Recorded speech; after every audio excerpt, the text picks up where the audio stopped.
আমার সাথে পড়ুন, বিসমিল্লাহির রহমানির রহিম। আস্তাগফিরুল্লাহ রব্বি মিন কুল্লি যামবিন ওয়া আতুবু ইলাইহি লা হাওলা ওয়ালা কুওয়াতা ইল্লা বিল্লাহিল আলিয়্যিল আযীম।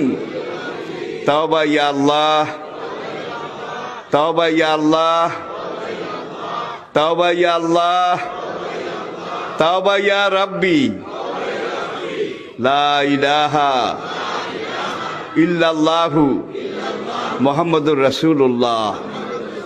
আল্লাহর কসম, পিছনের জীবনে সব গুনাহ আল্লাহ মাফ করে দিয়েছে, এই তওবার কারণে সব মাফ করিয়া লাইছে।